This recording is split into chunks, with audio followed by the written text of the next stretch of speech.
I think Give me some more problems. I'm telling you. Welcome back. So we mentioned it at the other side of the break when we were going to commercial break. If you heard of this Volcker rule, well, it protects bank customers by preventing banks from making similar investments that contributed to that 2008 financial nightmare, the crisis. But we're wondering what changes could be made now. So as always, you know, the question is, what does it mean for you and your money? And here to explain is Bill Smith, the CEO of W.A. Smith Financial Group. As always, thank you very much for stopping by, sharing your expertise. All right, what can you tell us about this Volcker rule? What's it about? What is it? Well, first of all, the Volcker rule, it really has, it's really a pretty new rule at the end of the day. I mean, it was just enacted. The work actually started in about 2008 or 9, but didn't actually get enacted until 2014. Okay. So, you know, there's proposed changes to the rule already now, but the Volcker rule essentially put a damper on banks, allowing them to make risky trades with bank deposits. So imagine you go into a bank and you give them money for a CD. Right. You have money in a savings account. What those banks would do prior to this is they would go and basically think of it as a casino, right? Wow. Roll the dice. With our money. With your money. Now, prior to this, okay, let's go back even further. There was a rule called the Glass-Steagall Act, actually, that was enacted in the Great Depression that prevented banks from getting into the investment banking business. So at the end of the day, there's a long way to go. There's some proposed changes right now.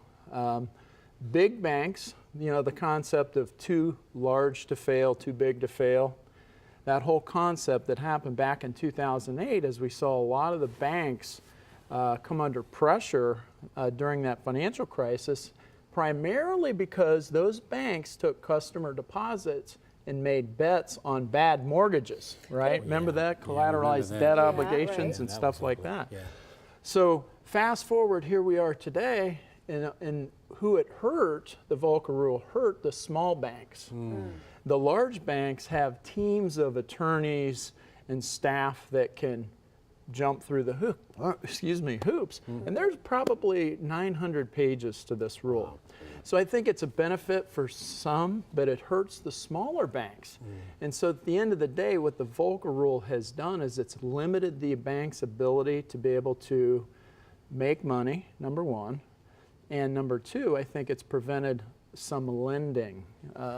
Makes it difficult, more difficult. Correct, yeah. Loan, So imagine that. Now, so now, the benefit to what they're doing is they're not getting rid of it. So what's proposed right now, and again, this is proposed.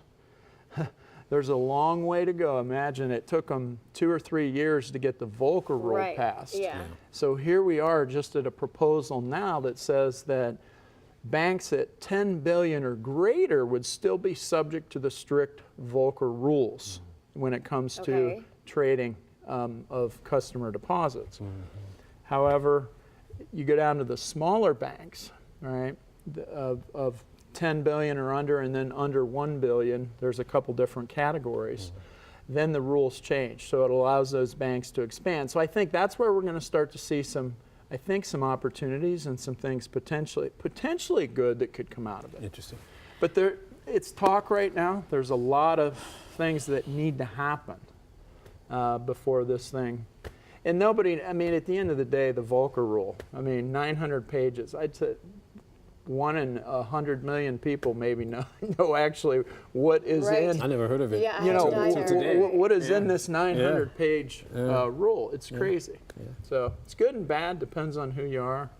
I think you don't, lose any sleep at night right now. Well, don't worry about our portfolios, hopefully. That's the key. You know, I think it could run yet a little bit, but I think the key, though, right now, especially now, and Wayne, you and I were talking a little bit about this before, is if you're thinking about, you're thinking, are you thinking about retiring? Well, no, Wayne, you've got a good few more years. Where are we at here? I want the back end, man. I got less than 10 years. If you're getting close and you're seeing those 401k balances kind of up here, you need to get a plan put in place. You need to have, you kind of need to work backwards and determine your budget of your future of when you're going to retire and determine, okay, how much of this money will I need to draw on almost like the banks, right? It's the Volcker rule. You need to impose a Volcker rule on your own retirement accounts, and don't be risky with those assets that you're going to need for your retirement. So in a way, you just got to know where you're at. You got to have a stress test. The stress test. You got to stress test the portfolio and know how much risk you have.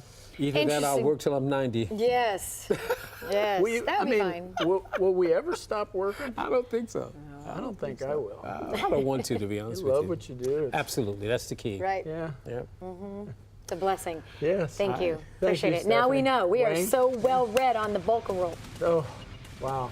I'm sure everybody's so amazed with their coffee over the Volcker rule right now. We have to take But a it short is break. newsworthy. It absolutely Without a doubt, is. without a Yes, doubt. because we don't want another repeat of 08. Oh, No, we do I'll not. never recover. Yes. Okay, you can get more information on W.A. Smith Financial and even request a portfolio stress test, what he just told Wayne he's got to do before you invest. I'm under a lot of stress. So we posted a link on fox8.com. We'll be right back. Stay close.